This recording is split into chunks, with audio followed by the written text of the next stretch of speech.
Hey everyone, today we're going to be doing a video talking to you about the rifle that you see here in front of you.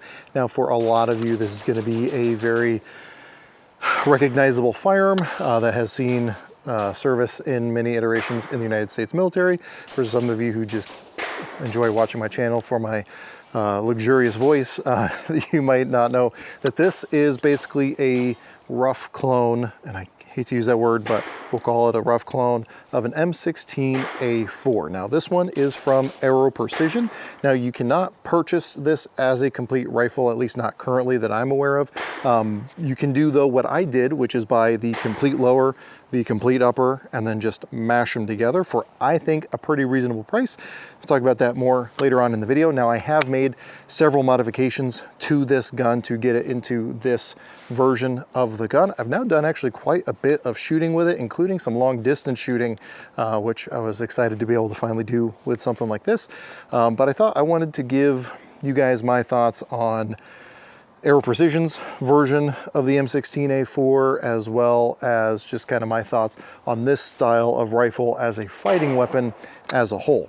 Now, right off the bat, I'm going to say that I am not going to go into the history of the M16A4 and its actual use in the United States or any other military service. I'm just going to be talking about this rifle and my experiences with it. There's a lot of really good channels out there if you want to know more about the history of those specific rifles, like Small Arms Solutions or even 9-Hole Reviews, who's done excellent videos on the M16 and M4 and other US service rifles, the performance and practical accuracy, as well as their integration into those services. Again, this is just going to be more what I think of this particular gun, not its service history. So anyway, with that out of the way, let's go ahead and just talk about, as a general overview, what this gun is. And I'll also say, obviously the sling was added by me, this handguard and all the accessories attached to that were added by me, but you can get this with the detachable carry handle or without the detachable carry handle if you would prefer to run optics. So those, when we're talking about the general features, were added by me, but again, we'll go into those. So the M16A4 in its general configuration is going to have an A2 fixed buttstock. So the A2 being slightly longer than the A1, so it's got that little spacer in behind the buffer tube to get that extra length.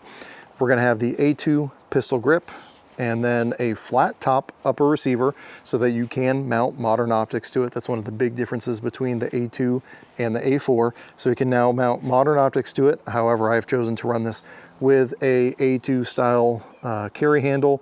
So it's just a bolt-on carry handle that still gives you all of your elevation and windage adjustment as you would typically see on a M16 or A2 or later, I should say, or M4 for that matter. We do have just the regular mil-spec charging handle in here. This, I believe, this might actually be a black nitride bolt carrier group that I put in there.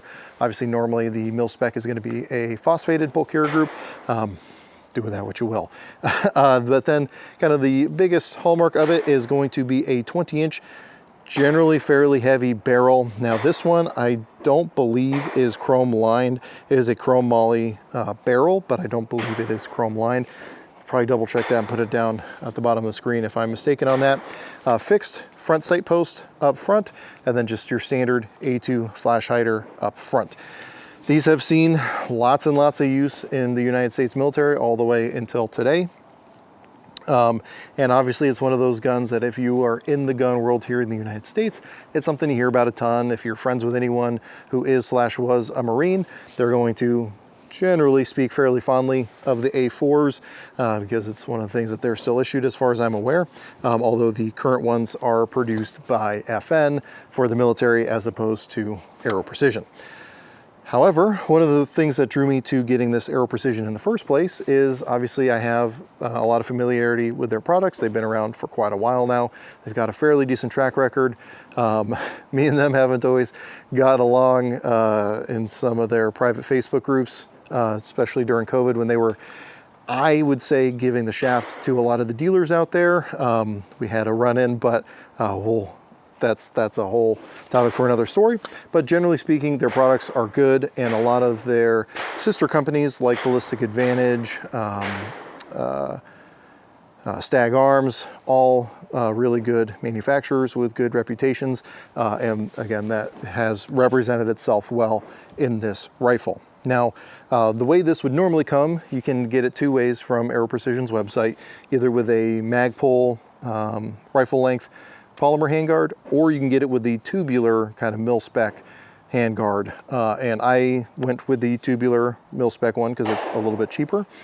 Because I knew that being an A4, I was going to want to put some sort of quad rail on it, hashtag quad rail gang. Now, obviously the correct one to use if you're trying to be a true cloner is going to be the Knights Armament rail. However, those are not an inconsiderable amount of money, almost half the value of the gun itself. So I elected to go with a Midwest Industries rifle length handguard. Now, full disclosure, Midwest Industries did send this to me, but as I can expect from all the other Midwest Industries products I've used over the years, excellent performance, great durability, it mounts up very tight, all the stuff you would expect. Now, to also outfit this, I went with a more OG Surefire light that I actually got from my buddy and former colleague, Aaron the Viking, over on Instagram. He hooked me up with one of these old style incandescent Surefire lights. I might swap out the head for a Malkoff head at some point just so it's a little bit more usable, but considering it's just more there for the vibe, I wasn't too terribly worried about getting high lumens or candela out of this thing. It does have the dual operation tail cap, so I can either hit the button to turn it on or run the pressure pad, as I have elected to, over the top. That way I can have it on the my strong side of the gun. I've got a Tango down vertical grip. Now again, Knights Armament would probably be the correct one. This is close enough.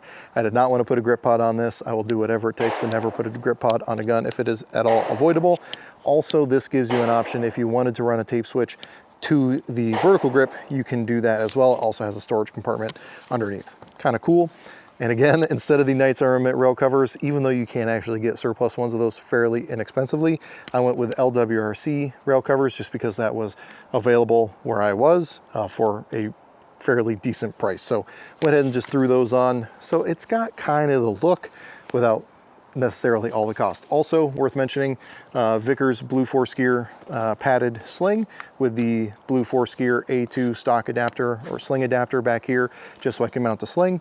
And then, just like Grand Thumb showed off in his retro gun video, I took the cue from that and did a paracord loop to the front sight post to give me a front sling swivel, more or less, because I don't like running it off the bottom. It's just not conducive to modern sling operation if you're here in the West. The other thing I did is I put a ambi mil-spec style safety, so it's still the 90-degree throw, but it's got the full length tabs on both sides, just because I have seen ambi safeties, especially like on the newer FNs. So I just decided to go with something like that. I don't remember whose safety this is, but it doesn't really matter, I guess. Mil-spec trigger in here, everything else is pretty bog standard. Again, A2 basic pistol grip, A2 front sight post, and you know what? It's working really nice for me. First time I took this thing out to the range, the ejection pattern was chef's kiss, perfect. I mean, the traditional like thinking with a lot of these guns is they are very soft shooting, just kind of really pleasurable guns to shoot. This was no exception. Pretty much perfect. 3 to 4 o'clock ejection, regardless of the ammo type I was using, and real soft, gentle recoil and pulse, which honestly should be expected with something like this. That's A, this long and heavy, and B, using that rifle length gas system in here. Now, just because it's something big and long doesn't mean it can't be used pretty competently up close. Now, obviously, there's going to be guns that I would rather take into a building. However, you know, guys in Iraq and Afghanistan were doing room clearing with things like this, and even in like run and gun more type scenarios that I've run this thing through, it's held up pretty well. Now, again, I'm not getting shot at and I'm not shooting at actual people, but for a recreational use, which is what 99.9% of us are going to be only ever using this for, it really fits into that really well.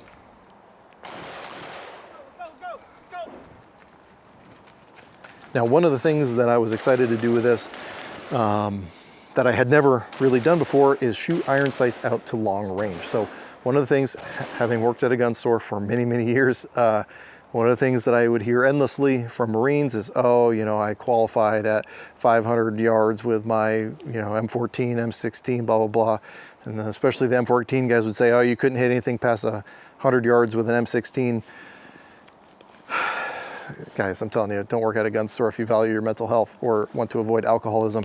But, you know, I'd heard all those things, and I'd also heard that they're basically shooting at targets the size of a Jeep at those distances. But I wanted to see for myself what this thing can actually do at long distance with this elevation adjustable rear sight. So I actually used I believe it's called the Enhanced Battle Zero, where you basically zero it. You still zero it at 100 yards, or excuse me, you still zero it, no, let me correct myself. So you zero this thing at 100 yards, but you don't then center the rear sight dial at the 3/6 100-meter markings. You zero it a little bit less, that way when you get, you can have a 100-yard zero and then click it to 3, 4, 5, 6, etc. So I did that. I got a nice solid 100-yard zero with this thing. And then I had an opportunity to take it out to our long range spot just last month and do some shooting at 600 meters with it. So got this thing on at 100, made sure that things were still good because I had obviously zeroed it previously. And then I started pushing this thing out. And I can honestly say I was genuinely surprised at how well this thing was able to do at 4, 5, and 600 meters. Now I didn't try shooting at 700 meters because it's almost 800 yards, and that's a really, really long way for 5.56 past the transonic envelope for most types of ammo, meaning you're just gonna be kind of raining shots in there without any real consistency. But at 600 meters, this thing did shockingly well. Now I was shooting at full size silhouette steel targets, as I'm going to roll in a picture. The picture I believe is from the 1,000-yard target from that day, but the 600-yard target or 600-meter target, excuse me, was the exact same size. So yeah, but he's a YouTuber. He's got somebody out there shooting it. When you shoot that, just You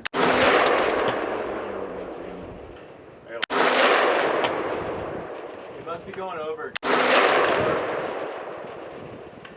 You're fine.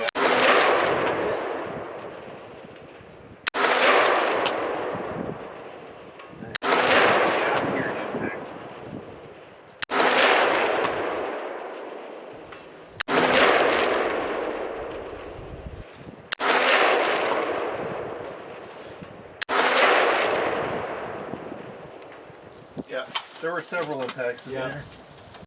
Full-size silhouette steel, and it is also painted to contrast with the environment, so things definitely working in my favor.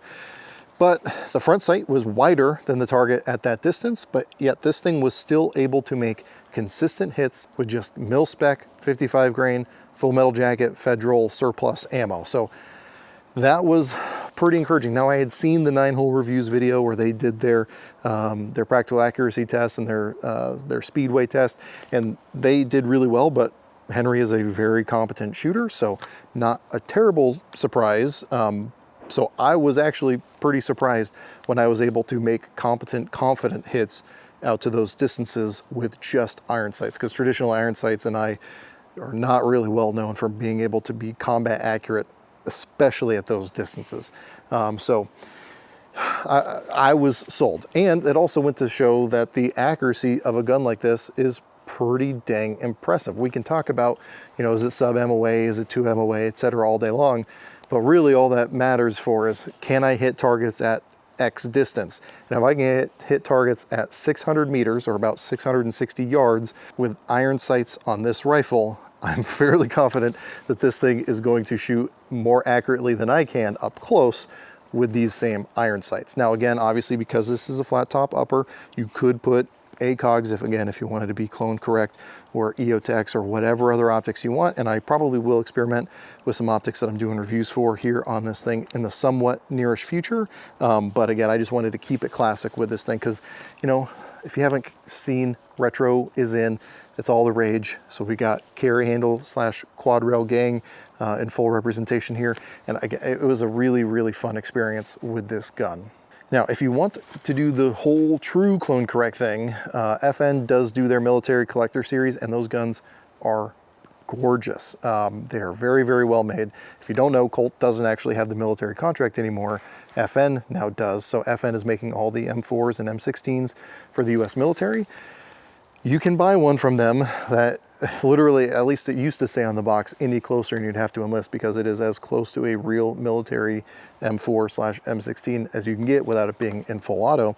So if that's what your true goal is, you know, go FN, but you're going to be spending probably close to $1,000 more than something like this. So let's go ahead and talk about the cost on this guy. So again, as I said at the beginning of the video, to my knowledge, at least at the timing of this video, you cannot buy the complete gun. You can only buy it as a complete lower and a complete upper and then piece it together.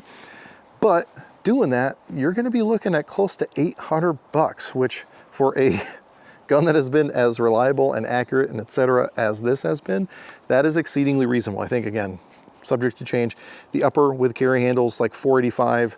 The lower, complete lower with trigger and everything in stock is like $310. So you're right under $800. So maybe throw a background check in there and you're good to go. So that is exceedingly reasonable for something like this. Now, I don't know if the upper comes with a bulk carrier group charging handle, because I did have to add those. So add another, you know, $200 for that maybe. But even then, at $1,000, this is still a really good option. And I know most of you watching this video probably have a spare bulk carrier group and mil-spec charging handle laying around. So again, do with that information what you will.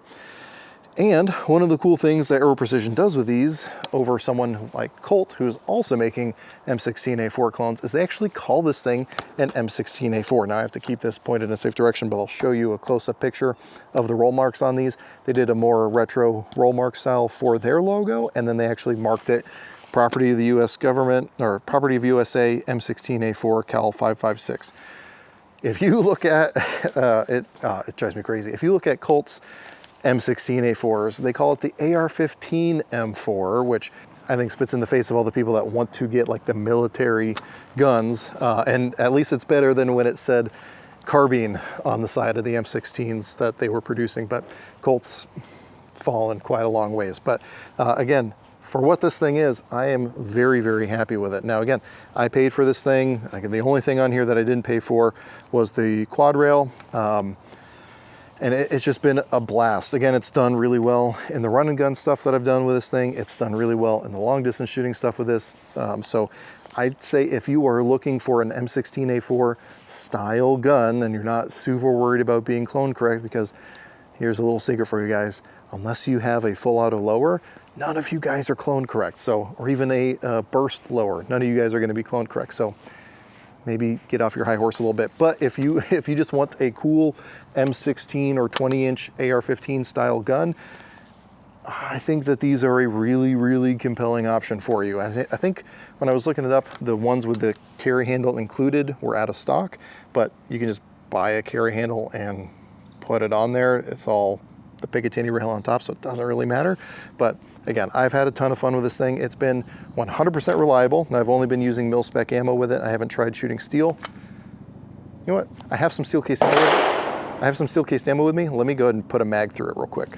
All right, so I loaded up a mag of 20 rounds of Barnaul steel cased 223 ammo. Let's just make sure that this thing runs on camera for the first time. I don't know how this is gonna go, but I have my suspicions.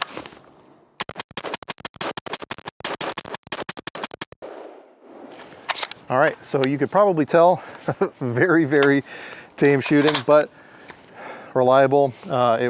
It was outside of my field of view as far as the ejection pattern, so I'd imagine it's maybe on that bleeding edge of what's going to be reliable, but again, this thing is just a ton of fun to shoot. It's just been a good experience overall. Again, if you guys are interested in picking up something, I think this is worth your consideration. I know I'm not the first person to do a video on the Aero Precision M16A4s, but I just thought you guys might be interested in my opinions. Also, for those of you wondering, this is that little earplug trick for the pistol grip slots, just so it doesn't chew up your middle finger too bad. I think James Yeager is where I heard about that for the first time. Anyway, do with that information what you will. But if you guys have any questions, comments, or concerns, or if you have experience with one of these Aero Precision M16A4s, go ahead and throw that in the comment section down below. Try to get back to you as quick as I can. I want to say thanks to my patrons for making a video like this one possible. Again, I paid for everything on this gun except for the quad rail, and I also paid for all of the ammo going through this thing. So I could not do that without the support of the people over on Patreon. It is a small crew over there, and they are a very loyal crew. So I really appreciate their support. I recently switched jobs, so we are working on rescheduling when our live streams are going to be. So hopefully I'll be following up with you guys here soon on that. But anyway, with all that being said, as always, I hope you got something out of this video, and I really appreciate you watching.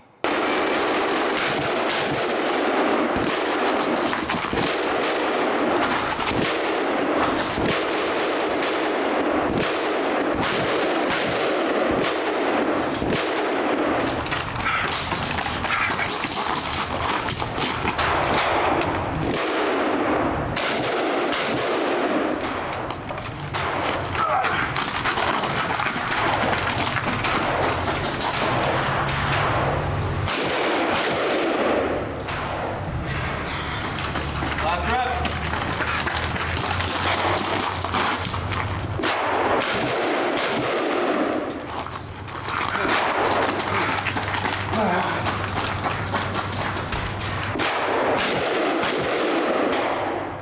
For 8.37.